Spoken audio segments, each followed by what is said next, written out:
and welcome back to another episode of the Cardboard Herald, my chance to talk with creative gamers and game creators. And joining me today is Justin Kemppainen. You may know him from his work at Fantasy Flight Games as well as Z-Man Games. He is co-designer on Imperial Assault, has worked on other hit games like Descent, Jabba's Palace, the newly released love letter game, as well as the hit World of Warcraft Wrath of the Lich King, a pandemic game. But now, Justin is here to talk about the newly formed Moon Crab Games. Welcome to the show, Justin. Thank you. That's a preamble and a half. You have a lot of history within the whole industry. Yeah, I would say so. Over the years, I've been trying to create the longest game title in existence. I'm pretty sure I got there finally with Wrath, so can check that one off the bucket list. What was your entry point into the world of board game design and creation? So I've lived in Minnesota pretty much my entire life, and after college, which was some number of years ago, my wife and I moved to the cities, and we were just kind of getting work, doing what we could, and I was working freelance writing for a few different years, and eventually I discovered that one of my favorite tabletop game publishers was actually local to the cities, and they had a job opening for creative content developers. They were looking for people to design and develop content for Descent 2nd Edition, and I applied for it and eventually got the job. And over time, I was able to, do some pretty good work with Descent 2nd Edition. I eventually ran the game line for a good while, producing a bunch of the expansion content for it. And that gave me the opportunity to get in on the design ground floor for Imperial Assault. And so things just kind of moved on from there. Eventually, as Asmodee and FFG continued to be part of this larger and larger ecosystem, Z-Man Games was bought by Asmodee, and they needed some additional staff to help run that show. And so I shifted over there and helped out Stephen Kimball, who was the head of studio there. So we're going to talk a bunch of dirt about Descent Legends of the Dark at this point, right? No, that's not why. Moon Crab Games. This is a really interesting project. Leviathan Wilds is this game that you guys are going to debut with. And when I was learning a little bit more about Moon Crab itself, it seems like this is a new studio, a new publisher born out of several industry veterans getting together. So, we've talked about your entry point into the world of board games, but what's the genesis of Moon Crab? So, as you alluded to, Moon Crab Games is a new board game studio founded by three industry veterans. There's myself, there's Todd Miklich, and there's Sam Shimoda. All of us worked at Fantasy Flight Games in the past. We also ended up working with Z-Man Games, so we've got a lot of history together making games and building great experiences. So after our years at Fantasy Flight and Z-Man, we were part of the unfortunate turnover that happened at Z-Man Games last fall. And after that, all sort of the dust had settled there, all of us found ourselves being free agents and started getting to talking about okay, could we do something here? Could we do this? I had been, after departing Z-Man, I had been working on a personal design, which was later to be called Leviathan Wilds, and I felt like it was particularly special, and those two agreed with me. They thought it was interesting enough to continue pursuing.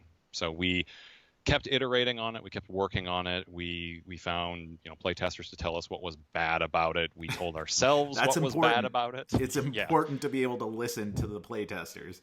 Iteration is absolutely the key to improving on these things. And eventually it just kept going well enough that we felt like it was worth the risk to form an LLC, to actually form a company called Moon Crab Games, and to work towards announcing this product. And even the biggest thing for us is that it's available to play right now. You can hop on Tabletop Simulator and play what we have as an early alpha build of it. Wireframe graphic design, not a lot of story put in there as of yet, but the thing is playable, and we think it's already super fun. And again, alpha, it's going to improve. Like, we're going to keep working on it. We're going to keep getting as much feedback as we can to just make this thing really, really as special as we possibly can. Well, I definitely want to dive into the game itself because the concept is really exciting to me. But I do want to know about some of the cost benefit analysis that you guys had in. Is this something that you want to take as a game that you pitch to other publishers? When was it something that you knew that you wanted to create a new company around? Yeah, so that's kind of the ethos. One of our like company ethoses is this idea that we want to have the creative and the publishing control with all of the extra headaches and trouble that implies. We came from this ecosystem of Asmodee, which is very, very tight and very, very controlling. And in many ways, that's important. That's good. I've got lots of experiences and lots of good and bad things that occurred through, almost a decade working for that company. But really, the underlying nature was that there was a lot of control executed over products and not a lot of like freedom to express and to make decisions and to seek different ways of doing products and just kind of making them as good as we possibly could. So in the spirit of that, it was much more interesting to us to have that kind of publishing control where we can make these decisions that are universally, if we can, for the good of the product. Now, we're still trying to get a business off the ground, and there are some constraints with that. But for us personally, our real ethos in this is we want to be able to say like what matters, and both to the business and to the product. And right now, nothing matters more than the product. That's awesome. That's what you want to hear out of your creators, right? Whether that's literature or it's, shows or anything, is you want it to be the creators are invested in making the most quality product out there. So let's talk about this product. The tantalizing, succulent bits that you've given me so far. This is inspired by, or, could be conceptualized as like Shadow of the Colossus meets a Gloomhaven style adventure game. And that alone is just about as exciting of a pitch as I could possibly get. So give me the skinny on Leviathan Wilds. What am I going to play when I sit down to play this game? Drawing that comparison, and now it could never live up to people's expectations. Yeah, not only one of the most celebrated tabletop games of all time, also one of the most celebrated video games of all time that balance this like enjoyable, fun gameplay experience with like this auteurship over this being like a phenomenal piece of just creative design. So, you're setting yourself up, but, I think you can make it.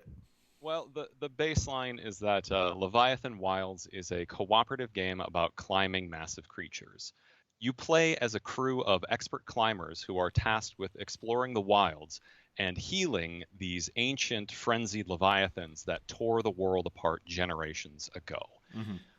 The game is played on a spiral-bound book. The book itself is a large map that features an illustration and a grid-based tactical map of a Leviathan itself, and you are represented by little figures on the board, climbing around to the different spaces on the Leviathan, destroying these binding crystals, which are causing them to be frenzied, which coincidentally is also what's causing them to try to kill you the entire time you're doing this endeavor.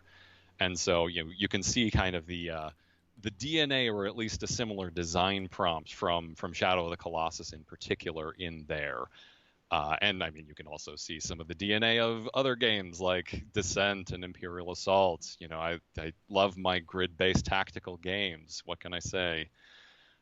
But still, like, there's a lot of other things going on with it as well. I think one of the most important distinctions, of course, is that Shadow of the Colossus is a single-player video game RPG from about 20 years ago, and so you can't approach a tabletop game with quite that same idea. It's a a puzzle game. It's a series of large boss fights, where this is a little bit more of a sprawling tactical, still a puzzle because it's a cooperative game, but it's a little bit more sprawling and tactical with cooperation throughout this Leviathan map. When we talk about the games that you've designed historically, you were, like I said, involved in the Descent line, or leading the Descent line, and then you co-designed Imperial Assault. As tactical games, those were designed one versus many, and when there was a conversion to being fully cooperative, it was app integrated. Was that a consideration at any point that this might be an app integrated game? Is there app integration at all? Like, how do you handle this new era of your cooperative tactical games with, having a satisfactory opponent?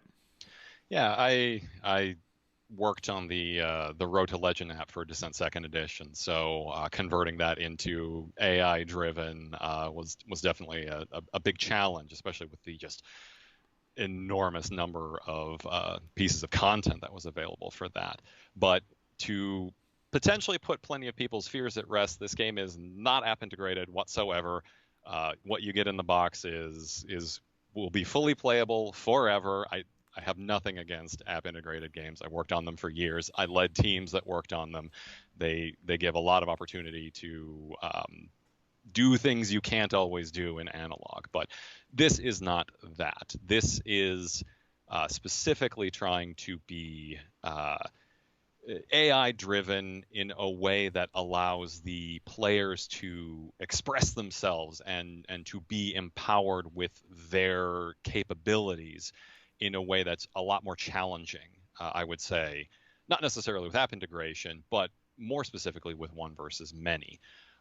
There's also, like, one of the biggest things about this game, and a divergence from Shadow of the Colossus, is one of tone. Shadow of the Colossus is this melancholy experience. It's got kind of a sad beginning, a tale of regret and woe of this person whose companion died or is in a coma. I forget the fine details. It's very somber. It's very, very somber. It's very melancholy. And your actions throughout that game are also very somber and melancholy. You never feel good about the things you're doing. But there's something about cooperative games in particular, and this, I think, we're talking about influences, comes from working on a game system like Pandemic, where themes of hope and triumph and cooperation as the game mechanism for that can make for definitely an interesting tone, definitely a tone that fits and integrates a little bit better. So in this instance, instead of killing the Leviathans, which probably would have been easier to write and establish as like the way that this world that we're creating for Leviathan Wilds functions, you're actually saving them, you're healing them and trying to do something good. And I mean, we'll say, the last couple of years, it's nice to escape a little bit of the melancholy and the bleak and do something that feels right, even if it's just in fiction. I rambled a bit, so I No. It's very in vogue right now to have what would traditionally be viewed as, if someone just looked at it at the table, like that is a dungeon crawl game or an adventure style game that has tactical elements. It's very in vogue to kind of circumvent combat as the main point of intersection with the game. In this, you started out by saying you are climbers. Your objective is to resurrect or heal these colossi, the Leviathans. Is this still going to be a game where, players are sitting down and there is an enemy that they're going to have to make interesting tactical decisions about, my job class versus your job class, and, this is the best way that I can approach this, and so long as I do this, you might want to do that, and kind of plan out strategic ways of tackling encounters? So essentially, like, the Leviathan is going to have a set of behaviors, and it's going to be attacking you and hindering you as you go on. But the player side of the game is this more or less a tactical climbing puzzle. The Leviathan is filled with hazardous spaces and spaces that will make you lose your grip. You're going to have to jump over gaps and scurry to these different points on the Leviathan that are represented by dice.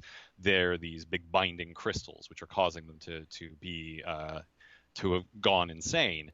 And by breaking those crystals is what's going to free them. So there's several of them scattered across this map, and you have to plan your turns carefully, decide where you're going to be going, how you're going to be getting there. And one of the key hooks as far as that's concerned is this is a card-driven game. You're going to start with a hand of 3 cards. Now, that doesn't sound like many, but stick with me on this. Your cards are used for 2 separate things. They're used to be fueled for action points, which your player board will have a list of actions, which are essentially climb, jump, glide, strike, a couple of restoring, healing types of things. But they're going to be your sort of bread and butter getting around the map and doing things. But every single card in your deck also has a special effect that can be used at any time during your turn to augment your actions, or during any other player's turn. So players have this ability to string together some pretty interesting, unique combos in order to really, really be effective and efficient with their actions in the game. Now, I say all of that, but I mentioned that the Leviathan is going to be trying to hinder them. That's exactly what it's going to be. You might have a great plan, but when time comes, Leviathan reveals its card and is going to show this big AoE attack on top of your face, and you're going to have to reconsider. That's the other big hook. The other thing I think is most interesting about this system is you reveal the Leviathan's intent before the next climber's turn, before the climber is going to activate, which means you get to see what it's going to do to you. Now, several of them may not give you a whole lot of options on like what you're going to be able to do to circumvent its abilities, but several of them are these big area of effect attacks, which are placed on the board, not on your climber. So you scurry out of the way, slam, the attack misses, and you feel really good and really smug. But it gives a layer of control of the players to decide like how they're going to approach this, and fitting that into the tactical puzzle of where am I going to go? How am I going to use my cards to get there? Does anybody else have anything that could give me just one more movement of one more space of climbing so that I can hit this blight and then glide out of the way? You can string together a lot of very interesting turns. So what ends up happening is that each turn is this little micro puzzle where Leviathan's going to tell you what it's going to do to you, and then you're going to decide how you can approach this particular turn if anyone else can help you. Over time, the Leviathan's going to be getting meaner and meaner. It's going to be dealing more damage. It's going to be causing more hindrances and effects, and you have to, continue onward and wrap up, or it's eventually gonna be so mad that you probably won't last too much longer. Well, that's the individual game. That's one session, but talk to me about campaign hooks. I have so many questions that I'm sure could just be rolled out in a fact sheet here, but we have a podcast. We're 2 guys on a podcast, so let's actually talk about some of this stuff. So is this a fail forward game, and or is it a game where you play a scenario until you complete it? And what was some of the decision process in that? Oh, fail forward, the great debate. Right. I will talk a little bit about the plans for the campaign. It's worth noting that we've been pretty deliberate to say, like, here's the preview that's available that you can play now. It's hinting at the fact that there will be a campaign. There will be some story elements that go into it. As this is still in alpha state, some of those things we're still kind of figuring them out. We're pretty sure that we've landed on exactly what it's going to be, but one of the aspects of making tons of these games over the years is that the moment you anchor yourself too firmly to any given concept, the moment everything changes and you've spent 2-3 weeks doing something that you just kind of have to look at and say, I can use 20% of this. So all of that to say, there is going to be a story campaign attached to this. There's going to be some amount of progression for the climbers, not like full deck customization. One of our big parts of this game is trying to make sure that you can set it up and play it within 5 to 10 minutes, like really, really fast setup. Open the book, shuffle the Leviathan deck, shuffle the player decks, player boards, Leviathan board, and you're ready to go, more or less. Not a lot of extra punch board components, not a lot of extra like little markers and tokens, just very, very quick setup. But that being said, there's still going to be some things that the players will gain access to that will let them customize how their characters are going to be working. There's going to be opportunities to unlock lots more Leviathans to face, and I can talk about it. One of the things that will probably show up in a later iteration of the mod, it's planned for the full version. Hopefully it works. We're still working out the kinks on it. Is another card effect that will sit flat out on the table, rather than being hidden in your deck and you have to wait to draw it. And for what it's worth, the decks are 10 cards, so you're actually going to see all of them repeatedly throughout a scenario. But there's a card on the table that you can use more or less at any time under certain restrictions. We're calling these mementos, and what they are the enchanted relics that one of the members of the crew actually creates out of wood or stone in memory of the Leviathans that you've successfully restored. And so they provide special abilities, but also this thematic tie-in. So long story short on that, it's kind of a little bit like Mega Man. Every Leviathan you beat is going to give you this special thing that you can use as a permanent effect. Good analogy. Like you're hitting all my thematic notes here in that, I'm a big epic fantasy guy. I love Tolkien. I love Dune. A Song of Ice and Fire. Like I love these fallen worlds that have this ancient history that's unknowable to our characters, but is able to be touched, and it's just the iceberg. And so I'm like imagining all this go on, like Roshar for Sanderson's Stormlight books, and then you go Mega Man. Which is actually way more perfect from a mechanical standpoint, and I love the connection of those right there. So that's perfect. Reward structures. That's something that's important. And you talked about fail forward. Chances are that's kind of the reason why. Like we would say fail forward. You can continue forward with the story. But hey, this is your game. You own this. You can play this however you want. If you want to backtrack and go up against this Leviathan again and see if you can win, absolutely do that. And if you do win, this is the reward for winning.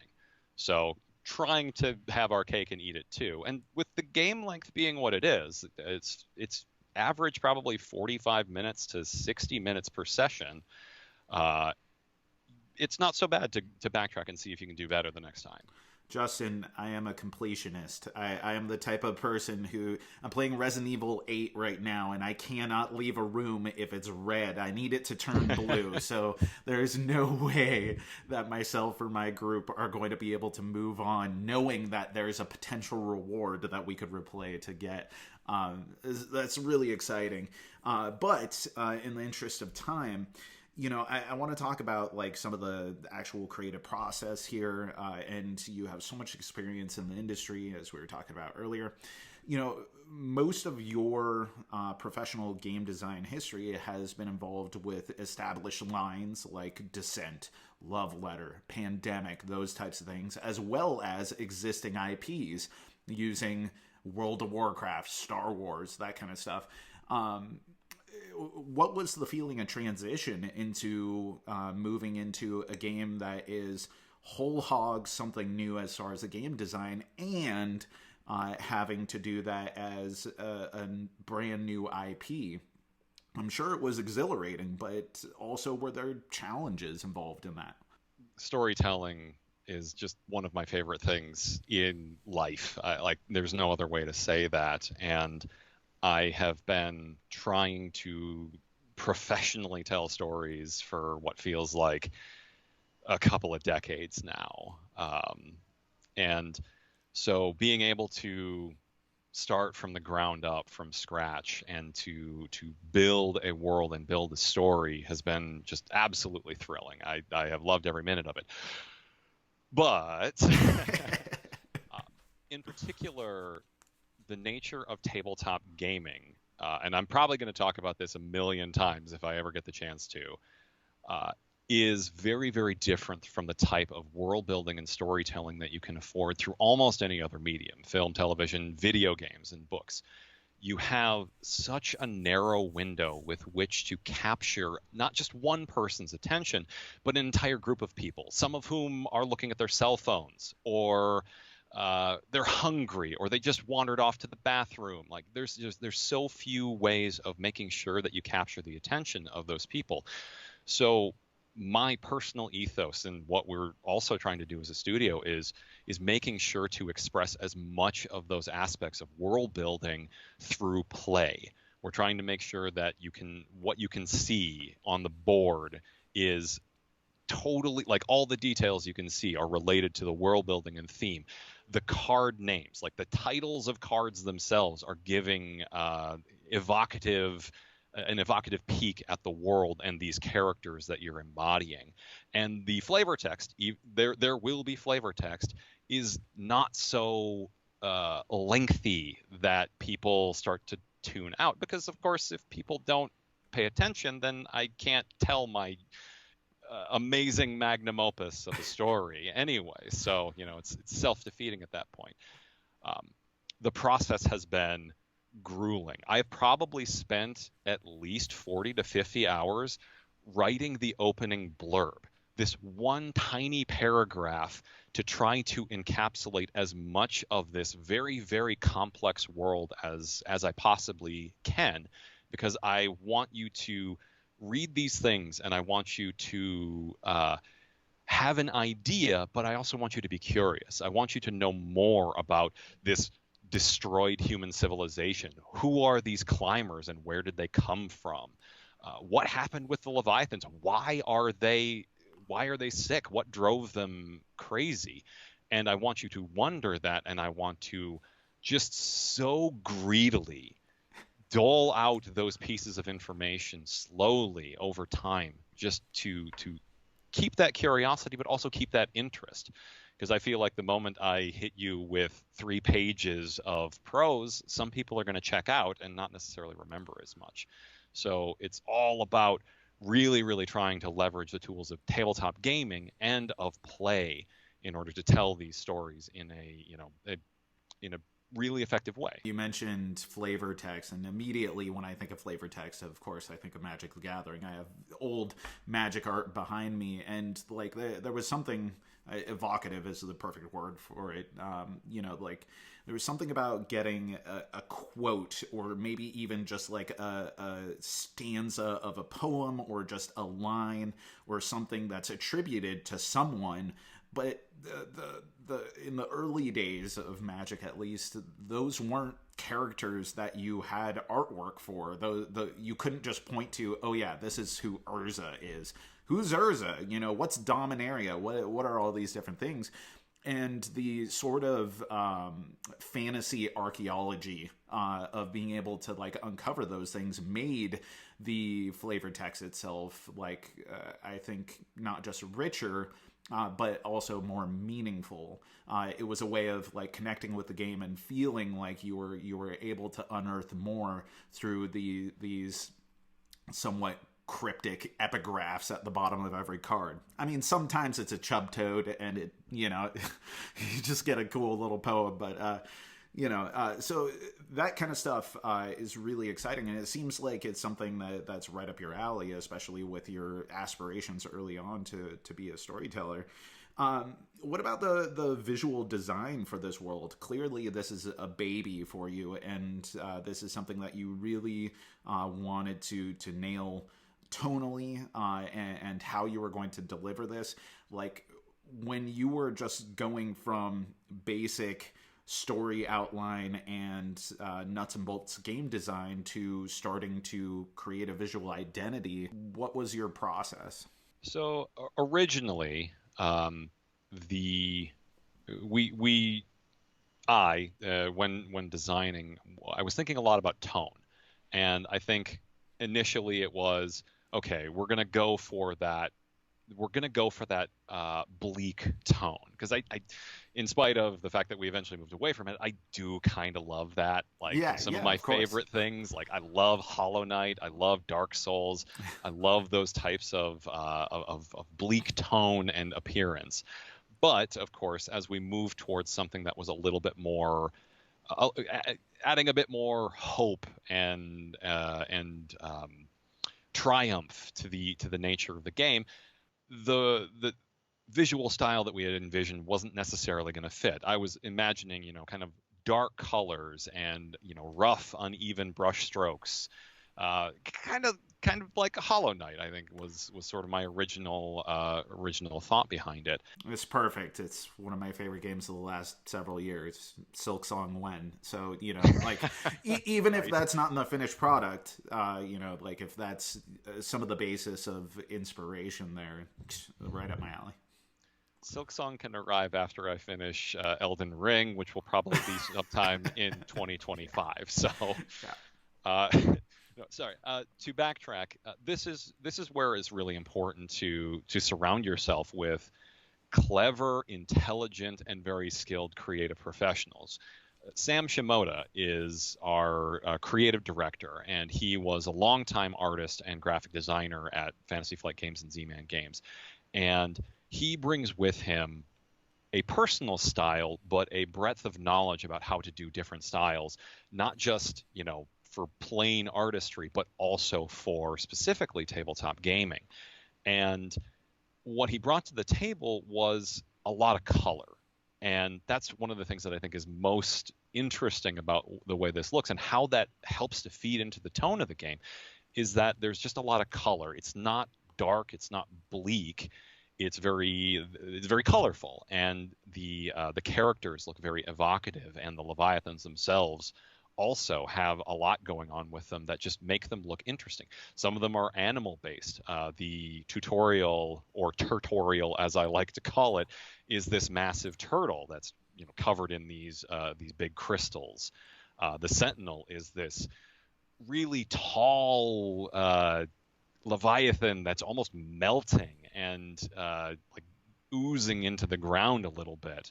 And he brought these ideas that we had to life in such a way that was just really, really fascinating, and it clicked. Like, being able to do it that way was also one of the things that allowed me to start to solidify some aspects of the story a little bit. And that's like collaborating with really skilled professionals.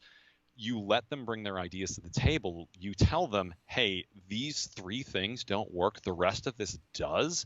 And I'm going to take all of the stuff that works and I'm going to incorporate it and fold it back into what I'm doing in order to try to build more cohesion out of the entire thing. One more thing about the creative process that I think is always interesting is like when you let go of those like core ideas that were so precious at the beginning, but through feedback, through iteration, you decided I gotta cut this. And tonally, that could be that somber tone, that fallen world, in order to transition to something more vibrant or triumphant. But mechanically, as you were developing this game, were there any concepts at the outset that you really wanted to work into it, but through iteration and evolution, the game kind of became a separate thing? Yeah, I would say the emotional core was the thing that probably changed the most, but mechanical aspects of the game we created these pillars really early on, and I cannot recommend this exercise for people who are trying to become creative professionals, trying to uh, establishing the things that you want to express through the different layers of the gameplay. One of them was a level of approachability, to be able to set up and quickly play the game, to be able to teach it fairly readily. Now, there's a decent degree of strategic complexity in the game, but people can learn and start taking turns relatively quickly. The tutorial scenario is designed to not punish you, not crush you into the ground right away, to let you experiment a little and discover what you can string together. So approachability is a big part of it. Another big part of it was trying to make it very awe-inspiring. You're talking about scaling and fighting creatures of unthinkable size, which is an absurd prospect when you really, really think about it, but also very, very cool. So all of the things that you do should feed into this. And finally, we're talking about a board game. We're talking about a medium where people like to express themselves and they like to feel smart and clever, and we want to give everybody all the tools in the world to do that, which is why you're able to see the Leviathan attacks before they land. It's also nice because that's kind of how big boss fight mechanics are expected. Telegraphed attacks so you can dodge and weave, but also that you have this hand of cards that can combo together. Those pillars of the game have held really strong throughout, and they've informed a lot of the decision making about design and development and artistic design. All of the other ideas along the way, like tons of little mechanisms and tons of ideas for storytelling, and even some of the other artistic pieces, they're on our darling. If you've ever heard the phrase "kill your darlings," we have a darling slaughterhouse. It is just filled with the bones of bad and great ideas that just did not fit with all of those, with that core conceit, with those pieces of vision that we wanted for the game. One of the great things is that even if they get chopped, they're axed, they're in the slaughterhouse, those can always be resurrected for future ideas, and they can be brought back. Some of the greatest stories started that way, and some of the greatest game design started that way. So Moon Crab Games, you have your initial pillar of Leviathan Wilds, but what's the future beyond that? Are you guys conceiving what the future trajectory is, or is it right now, let's just focus on making this game, releasing it? We have, when we started off, we created Todd and I, Todd's the developer and business manager. I said a lot of nice things about Sam. I'll also plug Todd here. I design games, he makes them good. That's how that relationship works. We sat down and did a 1 year, 3 year business plan, and it's all a comfortable fiction based on imaginary numbers. But that too is important to do. It's important to theorize, okay, if this product goes well, if we're able to, crowdfund it successfully, what's the next step? Where do we go from there? Do we decide to release expansion content for it? There's probably a fair amount of additional Leviathans and climber abilities and cards that we could conceive of over the course of the next couple of years to keep that game line going. And we've got the experience to run game lines, so that's definitely a possibility. We're also interested in exploring other worlds and creating new things. So I think the answer is, if things go well enough, absolutely we're going to try to make more of this. We're going to also try to make more of other things. We're going to identify other areas that we think, like genres and styles of gameplay, that are not as represented in the medium, in the hobby right now, and we're going to try to find them, and we're going to try to serve that niche as best we possibly can. Well, that sounds about as good of a trajectory as we can possibly, imagine at this point. And I have no doubt that this game, given the pedigree of all the people involved, the concept, and all of the visuals that I've seen so far, it looks spectacular, and you're going to have success on this. So I want to know, the people want to know, where can they hop on and play the alpha build of this, and where can they keep tabs on Moon Crab Games, and when are we going to see some crowdfunding so that way people can actually get their teeth into at least the hopeful beginnings, the little germinating baby stages of game development on or game production on Leviathan Wilds? Yeah, so we're announcing about as early as we feel comfortable doing with some of these wireframe alpha pieces. And the reason for that is so that we've got a really long lead time up until crowdfunding starts to get people interested, to show them, hey, we think this thing is fun now. Tell us how we can improve it, and then stick around and see how it improves. And hopefully that gives enough trust that you're interested in helping us out when we move to crowdfunding.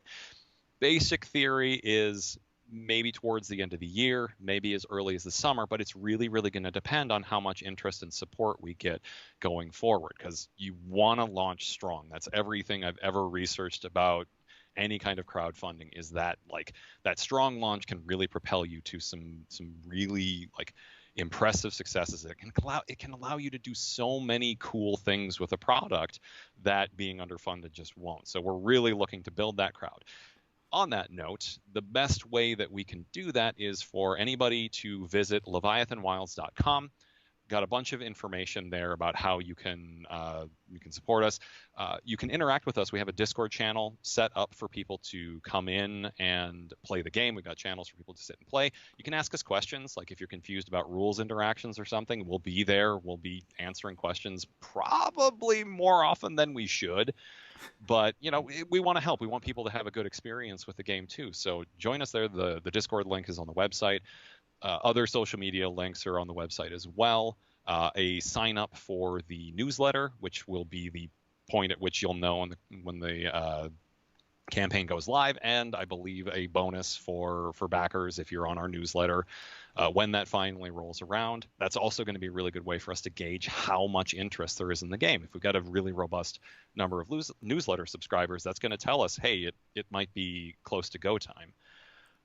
And the link to the Tabletop Simulator mod is also there. And links to all these different things are going to be peppered everywhere where it makes sense for them to be on these different social media things. If you end up not being able to find it, go ahead and check out leviathanwilds.com. Also, links to the rulebook. The full rulebook is available for people to read. I mean, it's in a Google Doc with some screenshot images, so it looks terrible, but it's not in bad shape. As far as I'm concerned. I love it. And all these links are going to be in the description below. So everyone pay attention. You got all the 411 on what to look out for. Justin, I'm really excited about this project, not only thematically, mechanically, it's all hitting the right notes, and it's a pleasure to finally get to talk with you about this exciting new project and see where Mooncrab Games goes from here. So thank you so much for coming onto the show, man. You are very welcome, and thank you for letting me yammer for a while. Oh, it's my pleasure, and people are relieved that it's you yammering and not me. That's the whole point of it. So thanks again, and we'll be on the lookout for the game.